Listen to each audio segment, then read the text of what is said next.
Good day, everyone. So now we will talk about the language and types of poetry.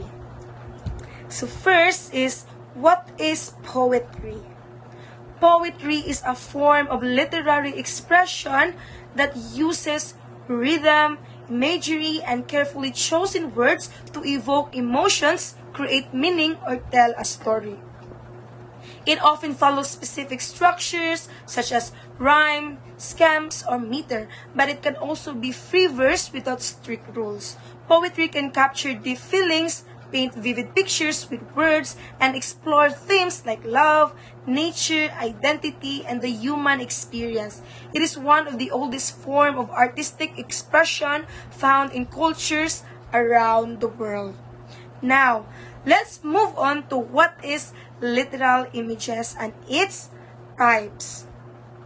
Literal images are descriptions in writing that create clear, straightforward mental pictures without using figurative language. They directly describe what something looks, sounds, smells, feels, or tastes like, helping the reader to visualize the scene exactly as it is. So the first type is the visual images. So visual images are descriptions in writing that appeal to the sense of sight, helping the readers picture the scenes, object, or actions. So these images use vivid and specific details to create a clear mental picture. So an example of this is the Read Wheelbarrow by William Carlos Williams. So this poem creates a vivid mental image through its simplicity and precise word choice. Next type is tactile images. So a tactile image is a type of imagery in poetry that appeals in the sense of touch. So it describes textures, temperatures, or physical sensations, so making the reader feel what is being described. So for example of this poem is Winter's Breath. So this poem uses tactile imagery to describe the feeling of winter: frost biting, icy lace melting, rough wool warming, and crunching ice. So these sensory details help the reader experience the cold physically in their imagination. Now, next type is the auditory image. An auditory image is a type of imagery in poetry that appeals to the sense of hearing. It describes sounds such as music, voices, echoes, or natural noises to make the reader hear the scene in their mind. For example of auditory image in poem is Whispers of the Night. So this poem uses auditory imagery to bring sound like crickets chirping, leaves whispering, and owl hooting, and waves crashing. So these details help the reader hear the quiet yet lively sounds of the night. Poetry has the power to transport us, and sometimes all it takes is a single scent. Olfactory imagery in poetry awakens the sense of smell, allowing readers to inhale the fragrance of blooming jasmine, the acrid smoke of a dying fire, or the musty pages of an old book. Through carefully chosen words, poets can steer emotions, summon memories, or even create entire worlds, all through the invisible magic of scent. An example of olfactory imagery to poetry is To Autumn by John Keats. Poetry doesn't just live in words. It moves, it lives, it trembles.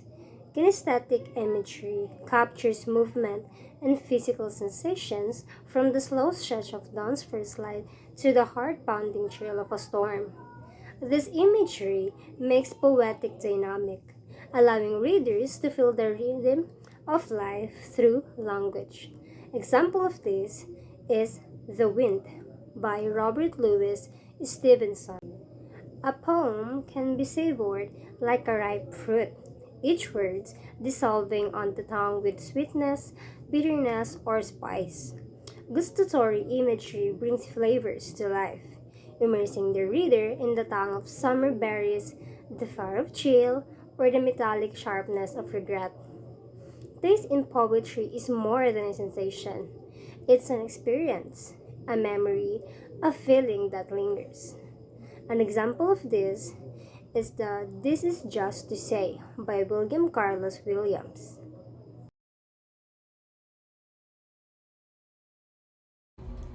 Figurative images refers to descriptive language that creates vivid pictures in the reader's mind by comparing or giving human qualities to objects, animals, or ideas. There are types of figurative images. First is simile. Simile is a figure of speech that compares two different things using the word like or as to create a vivid image. Here are examples of simile. Her smile was as bright as the sun. Or, he ran like a cheetah in the race. Next example will be metaphor.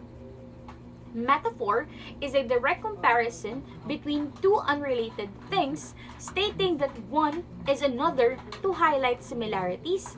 Unlike simile, it does not use like or as. Here are examples of metaphor. The classroom was a zoo during lunch break. His words were a sharp knife cutting deep into my heart. Last example would be personification. Personification gives human characteristic to non-human object, animals, or abstract ideas. Here are example of personification. The wind whispered through the trees, or the alarm clock screamed at me to wake up. What is sound pattern? A sound pattern refers to the deliberate arrangement of sounds in poetry or prose to create a musical rhythmic effect. It enhances the aesthetic quality of the text and can evoke emotions or emphasize certain ideas. Types of sound patterns.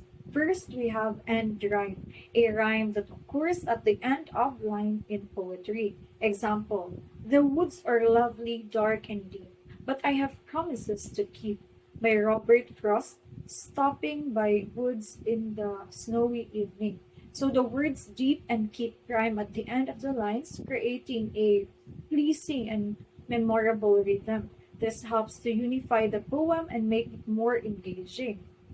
Next, we have alliteration, the repetition of the same initial consonant sound in the closely connected words. Example, Peter Piper picked a pack of pickled paper.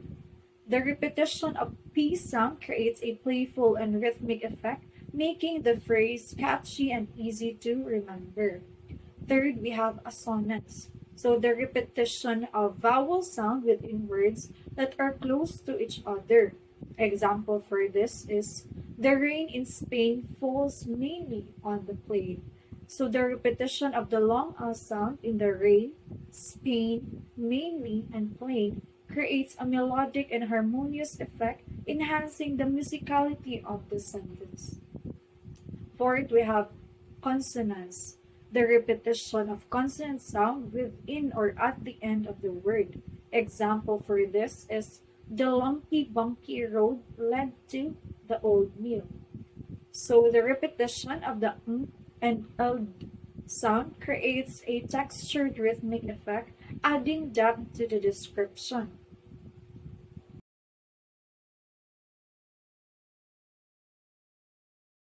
The first type of poetry is narrative poetry. Narrative poetry is a type of poem that tells a story. It has characters, a plot, and often follows a structured form. It can be short or long and maybe include dialogue, conflict, and resolution. The type of narrative poetry is ballad.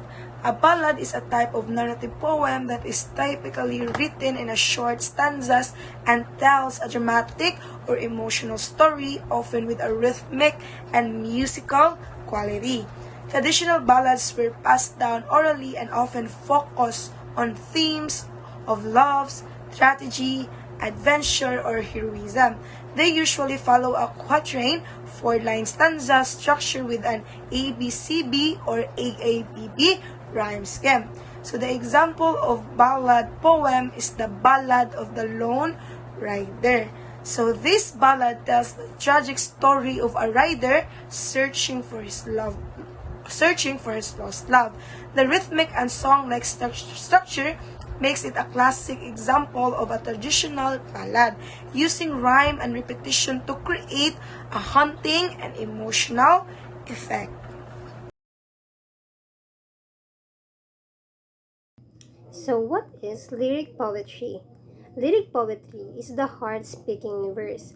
Unlike epic or narrative poetry, which tells grand stories, lyric poetry focuses on personal emotions, thoughts, and moods.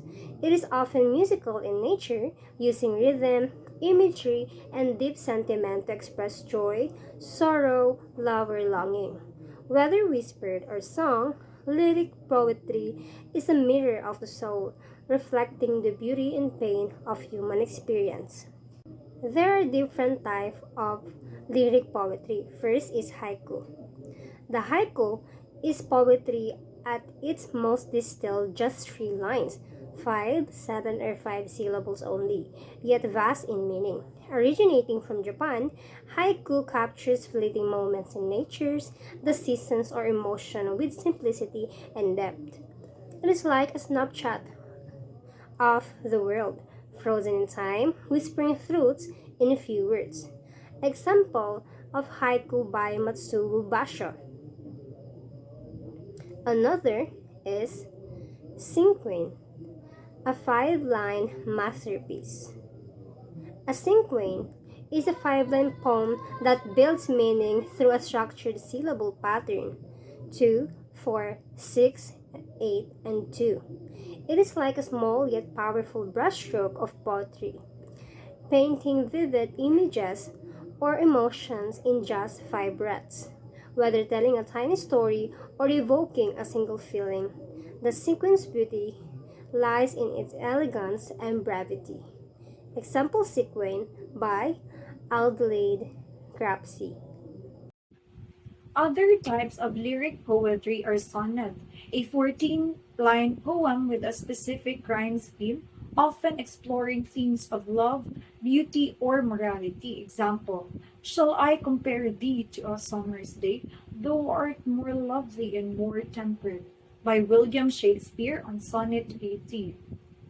So the sonnet structured form is A B A B C D C D E F G G rhyme scheme, and focus on expressing deep emotions, making it a classic example of lyric poetry. Shakespeare uses this form to immortalize the beauty of his subject.